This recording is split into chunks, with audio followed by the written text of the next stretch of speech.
Tipid at nakakaunawa na sagot ko. Gusto ko mag-iingat ka sa kanya. Kahit nandito ka sa bahay ko, ayoko na magtiwala ka sa kahit na sino.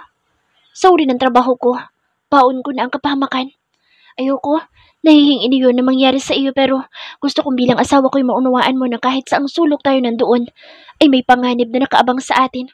Lalo na sa'yo, dahil dinadala mo ang tagapagmana ko.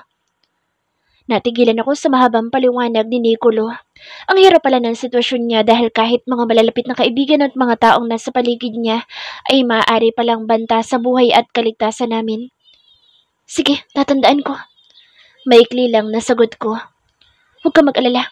Aalagaan ko magiging mga anak natin sa abot ng aking makakaya. Siyempre, tulad mo ayoko din silang mapapahamak. Kinabig ako nito't hinalikan sa ulo. Alam ko at nakikita ko na magiging mabuting ina ka na magiging mga anak natin. Hindi sila matutulad sa akin na pinabayaan ng mga magulang. Lalaki silang nasa tabi tayo nila at ginagabayan sila. Naluha ako dahil ramdam kong kalungkutan sa tinig niya nang sinabi ang bagay na nabanggit. Ito ang unang beses na nag-share si Nicolo ng tungkol sa pamilya niya at sa nararamdaman niya. I'm thankful. Sobra ko nagpapasalamat na dumating ka sa buhay ko. Madamdaming pahayag ni Nicolo. Napangiti ako. Tulad niya, ganoon din ang nararamdaman ko. Hinapos ko ang pisngi ni Nicolo sa kayumakap sa bewang niya habang nakalapat ang mukha ko sa dibdib niya. Maligo na tayo para makapagpahinga ka na. Ayan ito sa akin. Ang usapan na ligo, heto't nauwi sa mainit na tagpo. Dahil sinandalang ako ni Nicolo sa salamin na dingding sa kagigil na pinagpala ang katawan ko. Isang linggo pa ang lumipas. Maayos ang lahat sa amin ni Nicolo. Panay ang lambing nito na akala mo'y batang nakatagpo ng ina.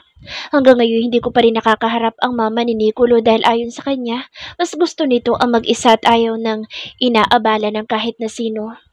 Komportable naman ako sa bahay niya, kahit pa naluluha ako sa laki nito. Wala ngayon si Nicolo dahil may pasok ito kaya naman mag-isa lang ako dito na nakababad ang paa sa tubig ng swimming pool. Gustong gusto ko kasi ang lugar na ito. Ang ganda ng pagkakakultivate ng buong paligid kaya naman ang presko kapag gaya ngayon na hapon na. May lady, may tawag po kayo. Kanina pa po tumatawag si Boss Nicolo. Sabi ni Jack na siyang naiwan na kasama ko at nagbabantay sa akin. Para naman akong bata kasi kung ituring ni Nicolo. Hindi ko alam kung bakit parang paranoid siya na iwan ako mag-isa nang pumasok siya sa opisina. Kanina pa siya tawag ng tawag at maya't maya kung tanungin kung kumusta ako. Akin na. Sagot ko sabay lahad ng palad ko. Magalang na inabot nito ang wireless phone kaya agad na sinagot ko. Baby, bakit hindi mo sinasagot ang tawag ko? Tila nagtatampo na tanong nito sa kabilang linya. Paano ko sasagutin ni maya't maya ka kung tumawag? Hindi ka pumasok dyan sa opisina para makapaglandian, Nicolo. Sagot ko dito. Kanina pa kasi siya panay ang tawag sa cellphone ko.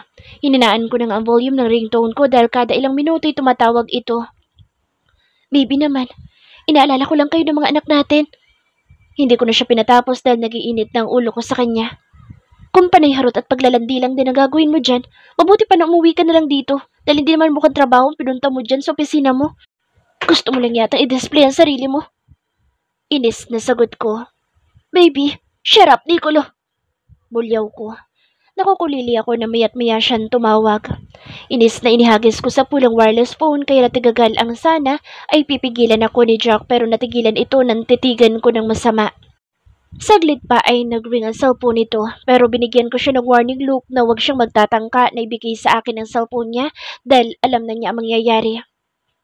Boss, galit po talaga.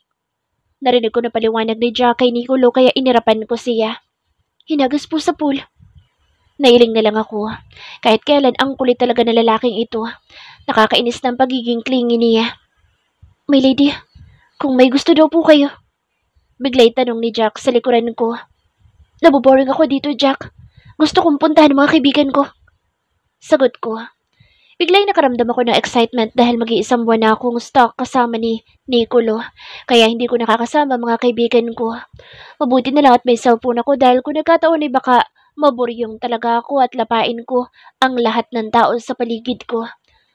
May lady, hindi po kayo pwede lumabas ng mansyon. Ipapasundo ko na lang po mga kaibigan mo, Keruel. Nanlaki ang mga mata ko sa narinig at napangiti ako. Excited na ako makita ang mga kaibigan ko lalo pa't matagal na rin nang huli ko silang makita. Sige, salamat Jack. Tumango lang ito at tinawagan si Ruel na hanggang ngayon ay hindi ko alam kung nasaan. Hindi ko na siya nakikita sa mula nang bumalik kami dito sa bahay ni Nicolo. Excited na hinihintay ko mga kaibigan ko at gaya nga ng sabi ni Jack, after 1 hour ay dumating ang masayang si May kasama si Angel. Grabe, Sisi. Ang laki naman ng bahay niyo. Bongga si Bossing. Iyamanin. Masayang bulalas ni May nang makalapit sa akin at niyakap ako. Tara, sasala tayo. Aya ko sa kanila. Hindi ko makapaniwala na nakapangasawa ka ng ganito kayaman. Ate, sabi ni Angel na gumagala ang mga mata sa paligid. Ang laki ng bahay niyo. Nakakalula, sobra. Hindi naman akin ito. Nakikituloy lang ako. Saka hindi ko asawa si Nicolo dahil hindi naman kami kasal. Kibit balikat na sagot ko. Ano nangyari sa kasal muna bago maghubad? May nangyari na ba sa inyong dalawa? Nanunodyo na tanong ni May. Naginit ang mukha ko dahil nasa pool nito ang katotohanan. Mukhang alam ko na. Namumula ang mukha mo eh. At bigla'y natahimik ka. Ibig sabihin na isuko mo na ang bandera mo. Nakangiti na sabi pa ng kaibigan ko. Kilala na talaga niya ako at wala nang maitatago pa dito. Yan ang nga ba sinasabi ko eh. Sa bagay, mas gwapo naman si Bossing kaysa kay maluloko Joel. Kaya kahit bumigay ka, sulit ka, Sisi. Buwis-ngis na sabi nito sabay kurot sa tagiliran ko. Natawa ako pero dahil katabi namin ang madaldal na si Angel, syempre pa may banat ito. Naku, Ate May, kahit naman ako, kung kasing hot at pogi ni Sir Nico lang asawa ko, maghuhubad din ako sa harap niya. Pumipikit-pikit pa na sabi nito. Malanti ka. Gigil na kurot dito ni May na ikinangiwi nito. Nasa ganoon kaming tagpo nang hatiran kami ng pagkain ng kasambahay na hindi ko naman tinawag. Tawagin mo lang po ako kung may kailangan pa po kayo, ma lady. Magalang na sabi nito sa bayo ko sa akin. Hinitian ko lang ito at sinabing okay lang. Ah, siya nga pala, mga kaibigan ko sila. Nakangiti na pakilala ko sa mga babaeng katabi ko na amused na pinapanood ako. Magandang gabi po mga ma'am. Naku ate, hindi kami ma'am. Mga busita kami dito. Sabat ni Angel kaya nagtawanan kami. Ako po si Shell. Personal media po ako, my lady. Magalang na sabi nito. Naku, tigilan mo ang my lady na iyan, Shell. Naalibad ba rin ako? Kylie na lang. Naku, hindi po pwede. Malalagot ako kay Boss Nicolo. Nahintakutan na sabi nito. Hayaan mo si Nicolo. Akong bahala doon. Sagot kita. Kita ko na natilihan ito pero kalaunan ay ngumiti na rin. Shell, hanapan mo nga kami ng pinakamalupit na palabas. Nagtatawa na naman kami dahil ang kulit talaga ni May. Sumabay pa si Angel. Anong palabas po? Magalang na tanong nito. Bold ate Shell, nang matuto naman kami, lalo na si ate Kylie. Biro ni Angel na binatukan ni May. Malakas na ubo ang narinig namin mula sa likuran na hindi kalayuan at nakatayo pala si Jack, katabi si Ruel na ngayon ko lang ulit nakita. Uy mga kuya, halina kayo, merienda tayo. Aya ko sa kanila. Naku, bawal po my lady, kayo na lang po. Magalang natanggi ni Ruel pero hindi ako pumayag at sinabing sumabay na sa amin. Lalo na at marami namang kutkutin sa harap namin. Nawala ng imik ang mga katabi ko na nagkatinginan pero hindi iyon nakaligtas sa akin. Tuwid naman na nakaupo sa sofa ang dalawang bodyguard ko kuno, kaya ang resulta para kaming dinaanan ng anghel at lahat ay tahimik. Ate Shell, wala bang action na lang? Ayoko ng romance, baka maingit lang ako. Napangiti na lang ako, kahit kailan talaga'y hindi makapagpipigil ng kadaldalan itong si Angel. Lahat na lang maisip ay gustong sabihin. Tumahimik ka nga Angel, kumain ka na lang na mabusog ka. Saway ni May. Kasi naman ate, matututo lang tayo kung paano the moves nila. Pero hindi naman natin magaya. Walang pakaalam sa paligid at inosente na sabi pa nito. Gusto mo bang mag-practice? Ha, Angel? Nakangisi na tanong ni Jack dito. Tumahimik ka. Huwag kang epal na sulsul dyan. Mataray na bara dito ni May. Uy, may lovers quarrels kayo agad ha? Tudyo naman ni Shell sa dalawa. Naku, isa ka pa. Maepal lang siya kaya ganyan. Nakasimangot at irap na sagot ng kaibigan ko. Ate, kinikilig ako. Matinis na sabi ni Angel saka pumikit-pikit pa. Saan? Sabay-sabay na tanong namin sa nagulat na si Angel. Saan pa? E di sa kanila. Maghahalikan niyan sila oh. Kinikilig na sabi nito.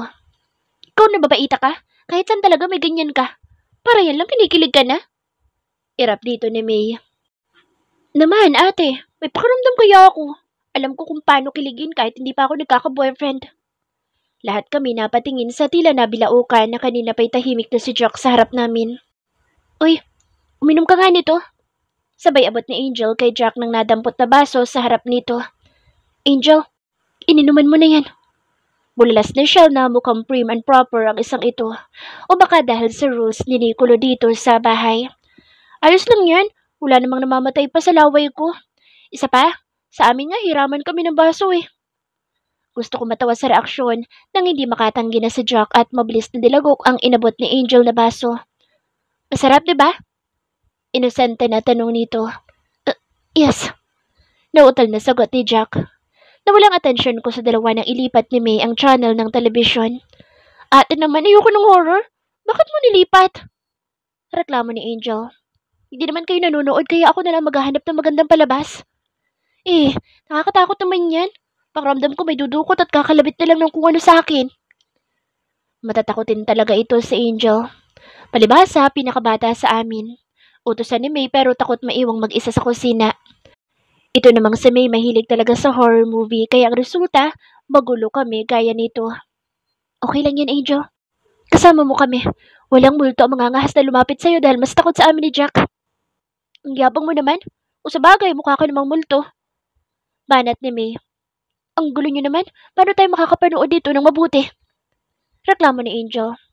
Ako na nga maghahanap ng magandang palabas. Voluntaryo na sabi ni Shell. Saglit may nagkasundo kami na isang sweet drama romance ang panoorin kaya umaapaw ang kilig with Tilipa from Girls. Anong kaguluhan ito?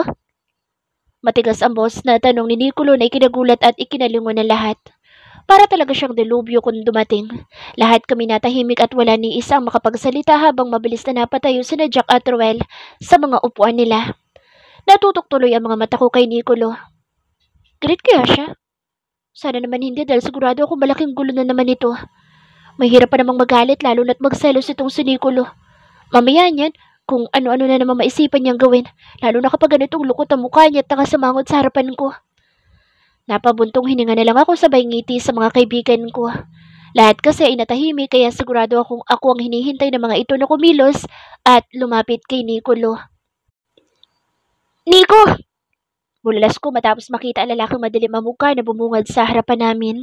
Nakatayo ito habang nasa likod ang ilang kasamang tauhan na tulad ng amo na kasamay parampasan ang lahat ng problema sa mundo dahil mga seryoso din ang mga pagmumukha ng mga ito. Agad na tumayo ako at mabilis na lumapit dito. Niyakap siya ng mahigpit sa bewang sa kapating kayad na hinalikan sa pisngi. Kumusta ang work mo, Nico? Malambing na tanong ko. Kailangan kasi ito para mawala ang init ng ulo nito lalo pat mukhang hindi niya nagustuhan ang eksenang nadatnan dito sa sala. Bukod kasi sa kasama ko mga kaibigan ko at tauhan niya ay maiingay at nagkakagulo kami dahil na rin sa bangayan ni Ruel at May. Sumabay pa ang madaldal na si Angel. Boring. Patamad na sagot nito. Nico, pinupunta ko dito mga kaibigan ko dito kanina. Please, huwag ka sana magalit. Naglalambing na bulong ko dito. Are you happy now? Tanong nito sa kahinaplos ang ulo at buhok ko. Yeah, nakangiti na sagot ko. That's great then. Napangiti ako ng pisilin niya ang baba ko sa kakinintalan ng halik sa labi. Nakalimutan ko tuloy na kaharap namin ng mga kaibigan ko na ngayon ay nakatutok ang mga mata sa amin. Masyado kasing malambing si Nicolo kaya lahat na lang ay nakakalimutan ko basta kasama ito. Magandang gabi po, sir. Bati ni Angel. Natutuwa ko sa isang ito talaga dahil kahit gaano ka-awkward ang sitwasyon ay nagagawa niyang gawin na kwela. I'm Nicolo. Hindi mo na ako kailangan na tawagin na sir dahil kaibigan kayo ng asawa ko. Napangiti ako nang lumaki ang mga mata ni Angel sa kanakangiti na bumanat. Ang sosyal naman. May yuyamanin tayong friend, Ate May. Kalabit nito sa katabi na tipid lang ng umiti. Nagtataka ako kung bakit ang sungit itong kaibigan ko gayong masiyahin naman siya. Kanina pa siya mabilis sumimangot na akala mo'y napaglipasan ng panahon. Mamaya nga, tatanungin ko ang kaibigan kong ito. Sir Nicolo? Nico, Pwede naman siguro kami dumalaw dito kay Kaylin. Tila nag-aalangan na tanong ni May. Sure. Anytime na gusto niyo dalawin ng asawa ko dito ay welcome kayong pumunta. Bahay na rin naman niya ito, since dito siya nakatira kasama ko. Formal na sagot nito. Makaasawa naman siya. Akala mo'y pinakasalan na niya ako. Inangkin na agad niya kahit wala naman siyang ebidensya. Sige, pabura ko dyan. Dito tayo lagi maghahapunan. Biro ni Angel na tinawanan lang namin. Maiwan ko muna kayo. Paalam ni Nicolo pero kumaway na rin ako at nagpaalam saglit. Nabutan ko si Nico na binabaklas ang necktie sa kabinuksan ng botones ng damit matapos maalis ang coat niya. Alam mo, ang gwapo mong tingnan kapag ganyan ang suot mo. Halos pabulong na sabi ko habang nakatitig sa katawan nitong nahantad sa mga mata ko. Mabuti yan. Ako lagi ang tingnan mo para maging kamukha ko mga anak natin. Natawa ko sa sinabi niya pero tumayo ako at agad na niyakap siya. Namiss kita. Bulong ko. Really? Kala ko ba ayaw mo kong kausapin kanina kaya nagalit ka? Tanong nito sabay ganti ng yakap nang pumulupot sa bewang ko ang braso nito.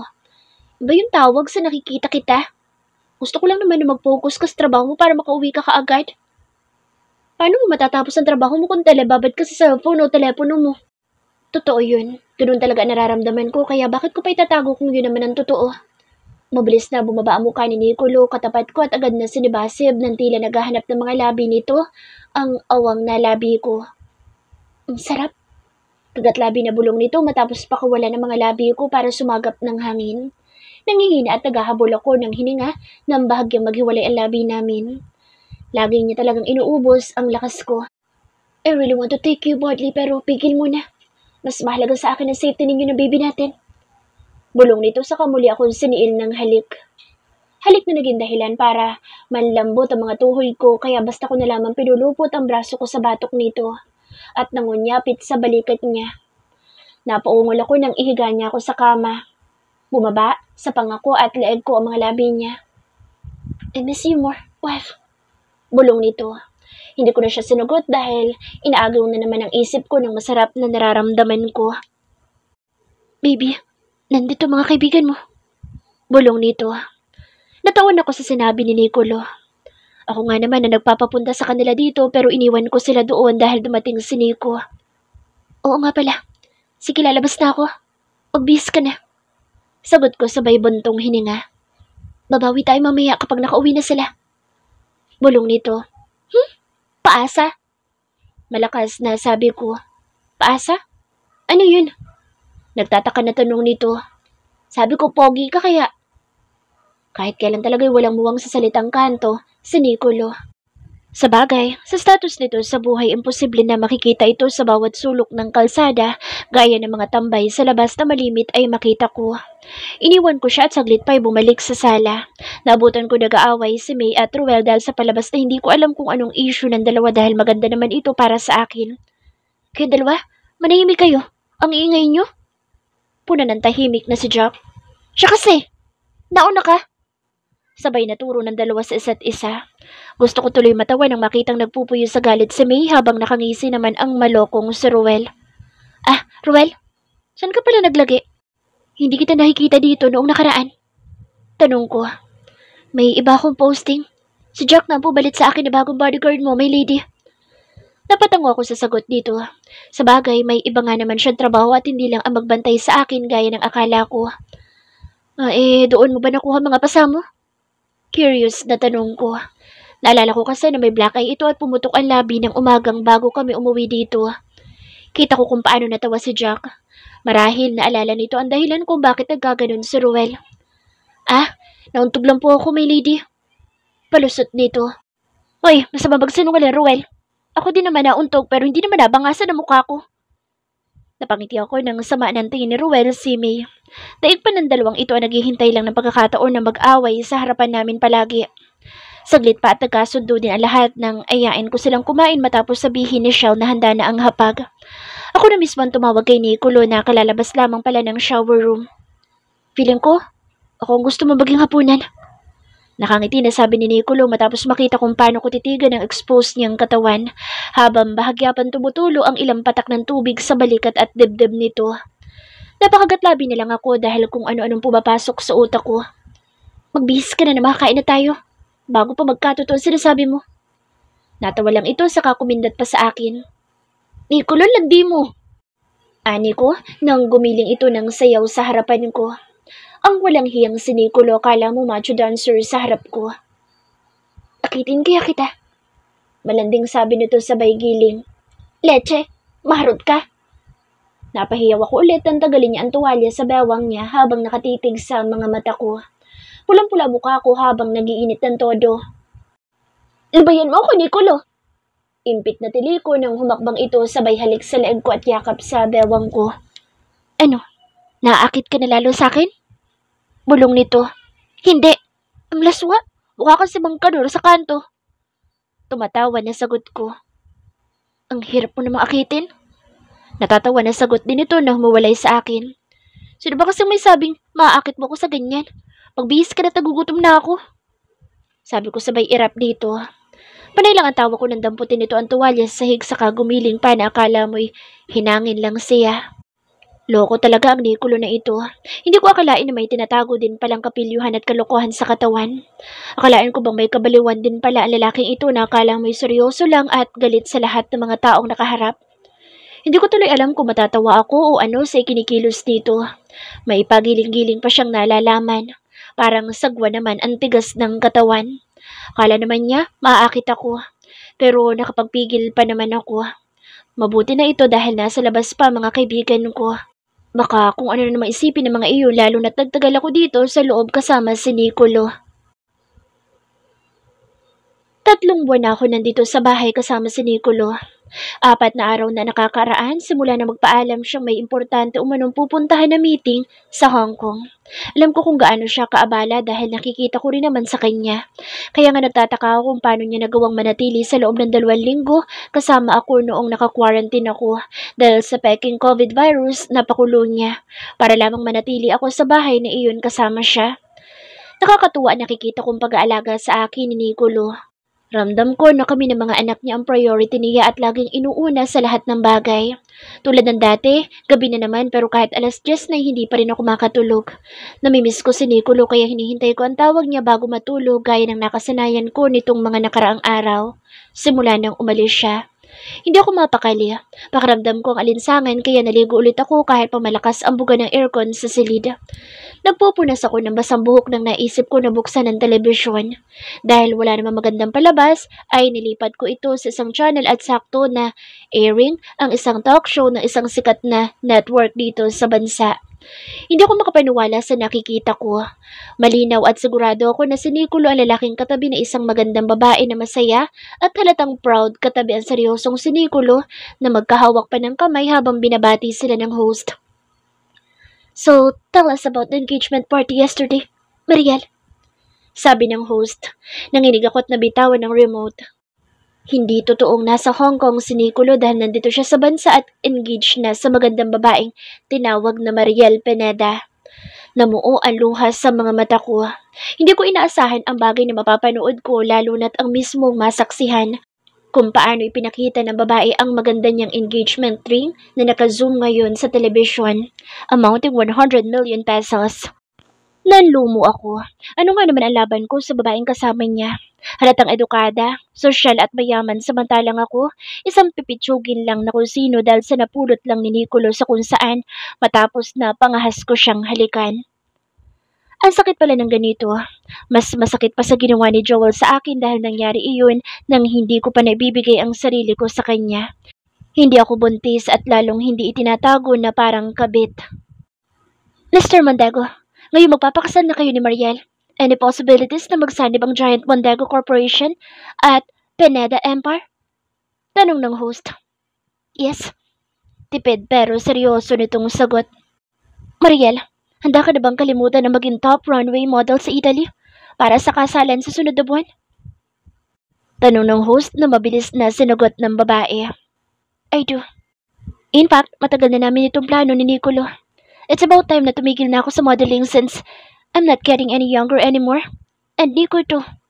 We're both excited na magkaroon na ng baby soon. Kaya nga, inayos agad namin ang tungkol sa details ng engagement at ng preparation ng kasal. Nawindang ako sa lahat ng narinig ko. Mabilis na nagunahan ang mga luha sa pisngi ko at napakapit ako sa dulo ng kama na kinauupan ko. Ang sakit. Paano na kami ng mga anak ko? Akala ko pa naman totoo na walang ibang babae sa buhay si Nicolo, pero ang walang hiyang si Nicolo ay bukod sa pinaikot at pinaglalaruan ako, ay sinamantala niya ang tiwala ko. Kaya pala recently napapansin ko na malimit ay tahimik siya at malalim ang iniisip. May mga pagkakataon na nakatingin siya sa akin na tila ba may gustong sabihin, pero sa huli ay tatahimik siya. Binaliwala ko ang mga iyon dahil nakita ko naman kung paano niya kami alagaan.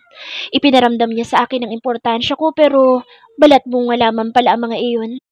Tama nga siya. Sa mundong ginagalawan niya ay walang dapat na pagkatiwalaan dahil maging siya ay kasama doon dahil bahagi iyon ng pagkatao niya. Ang sakit, pero kasalanan ko naman ito. Ang bilis ko magtiwala at nabilog niya ang ulo ko. Akala ko, totoo ang lahat, pero nakalimutan ko na sa mundong ito. Maraming mapagkunwari at kasama si Nicolo doon. Napapikit na lamang ako nang sa mismong screen nakita ko kung paano malambing na niyakap ni Nicolo ang babae at hinalikan sa labi. Gulong-gulo ang isipan ko. Hindi ko alam ang gagawin ko, lalo pa at sobrang masakit ang nararamdaman ko. Halos sirap na akong huminga, kakaiyak nang tumunog ang cellphone na nasa ibabaw ng kama. Hindi ko yun sinagot at tinayaan na lamang. Pinili ko na lumayo at maupo sa sofa habang tahimik na lumuluha. Ni hindi nga ako nag-abala na buksan ang ilaw at tinayaan ko na lang na tanging lampshade ang tanglaw sa silid. Pinatay ko na rin kasi ang telebisyon dahil sa hindi ko na kayang panoorin pa ang lampungan ni Nicolo at na ngayon ay fiancé niya. Wala akong karapatan na magtanong o magreklamo dahil in the first place wala naman talaga kaming relasyon. Baka isumbat pa niya sa akin, iyon oras na hindi ako makapagpigil. Dahil kahit minsan hindi niya sinabing mahal niya ako, maliban sa mga sweet words na naririnig ko sa kanya sa tuwing kasama ko siya. Hindi ko alam ang gagawin ko. Ayoko maging kabit o other woman, pero ayoko din na maging bastardo ang mga anak ko. Paano ko sila bubuhayin gayong maging ako? Sa sarili ko'y wala akong trabaho at hindi kayang buhayin ang sarili ko. Wala akong ibang magawa kundi ang umiyak at iyakan na naging kapalaran ko.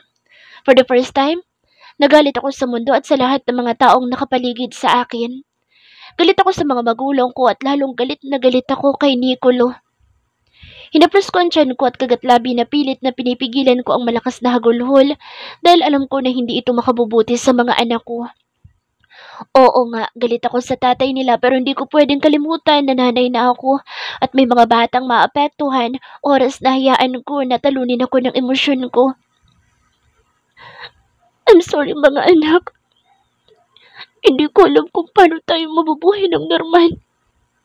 Pero pangako, hindi ako susuko. Hindi hahayaan ni mama na maranasan yung naging buhay ko.